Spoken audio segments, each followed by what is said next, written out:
untuk memenuhi salah satu tugas dalam mata kuliah wawasan teknologi dengan dosen pengampu Ahmad Sulaiman SKM MKM.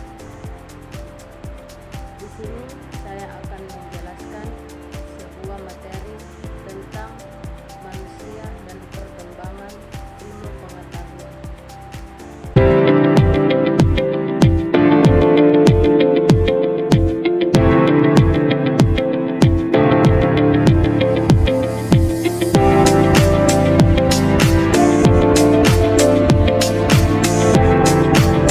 Saya akan menjelaskan tentang pengetahuan. Pengetahuan sebenarnya telah diperoleh manusia sejak muncul di permukaan bumi. Pengetahuan ini terus-menerus mengalami perkembangan sehingga dapat dikatakan perkembangan pesat terjadi pada pengetahuan.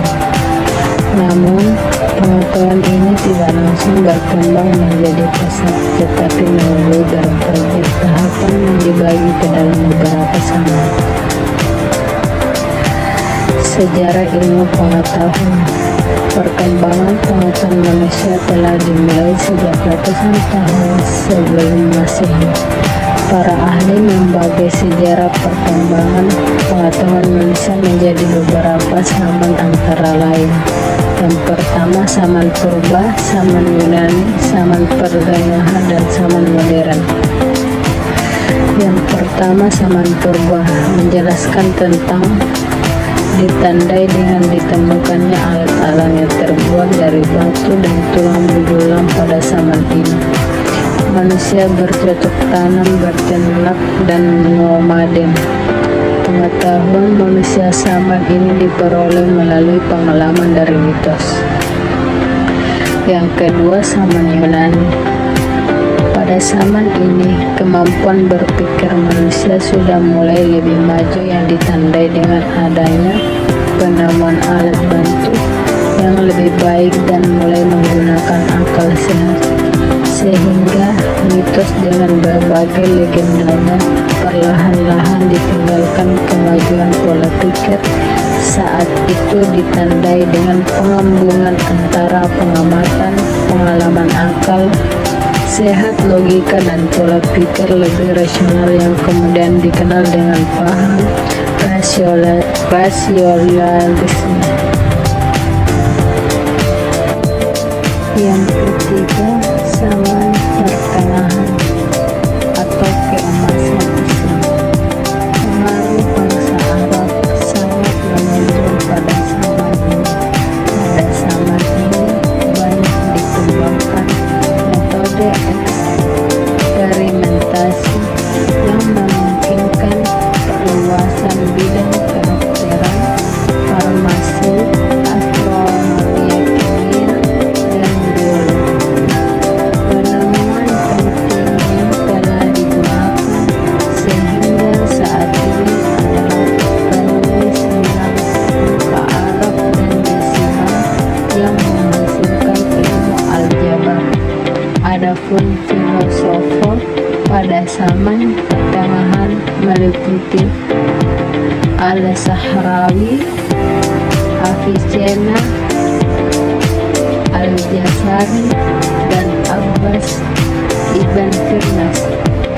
Ahli lainnya pada abad ke-10 yaitu Ibn Al-Haytham dan Al-Biruni.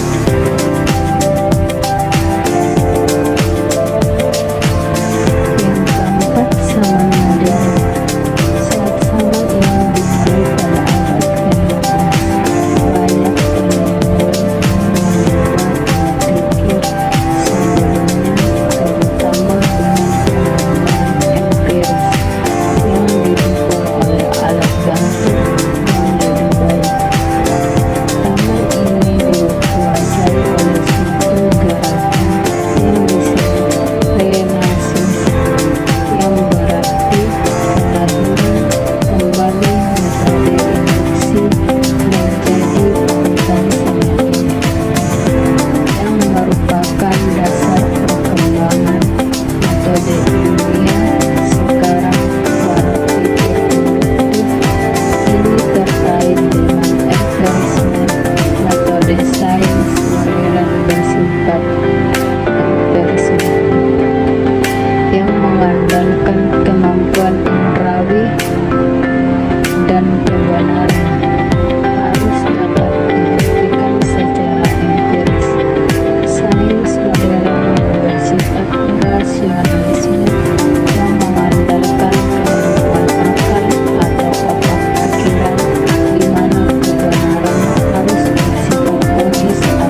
banyak membahas tentang alam semesta yang sangat kompleks beserta isinya, mulai dari materi berskala sangat kecil, unsur senyawa atau molekul paduan, atau gabungan senyawa membentuk materi yang lebih besar.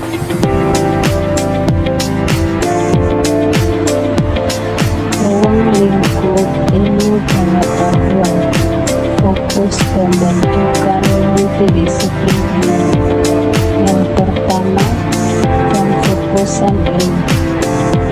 Ilmu pengetahuan berkembang dengan pesat untuk dapat menguasai bidang ilmunya yang baik, maka seseorang akan lebih memfokuskan atau menspesialisasikan dirinya ke dalam salah satu fokus disiplin ilmu tertentu.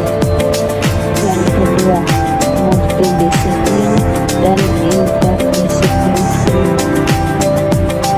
Multidisiplin ilmu merupakan ilmu pengetahuan yang cakupan pembahasannya menggunakan lebih dari satu kelompok disiplin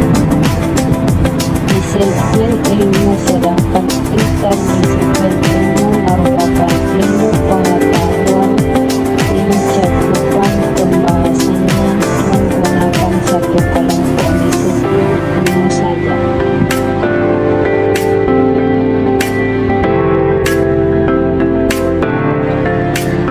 Adapun perkembangan ilmu pengetahuan, tidak semua bidang atau cabang ilmu pengetahuan maju dan berkembang sama pesatnya pada setiap waktu dan tempat dalam masa belakang ini. Beberapa bidang tanpa lagi yang sangat menonjol dan berpengaruh besar terhadap manusia dan kehidupannya di bidang yang dimaksud. Yang pertama, ilmu nuklir. Yang kedua, ilmu kimia. Yang ketiga, bioteknologi. Yang keempat, ilmu informasi dan komunikasi. Yang kelima, ilmu antariksa. Adapun kesimpulan dari manusia dan pengembangan ilmu pengetahuan yaitu perkembangan ilmu pengetahuan manusia dibagi menjadi 4 sama, yaitu zaman purba, zaman pertengahan atau biasa disebut keemasan Islam. Yang kelima, zaman modern. Ruang lingkup ilmu pengetahuan meliputi klasifikasi ilmu pengetahuan dan pemfokusan ilmu pengetahuan, serta tidak semua bidang atau cabang ilmu pengetahuan maju dan berkembang tidak bersamaan dalam kurun waktu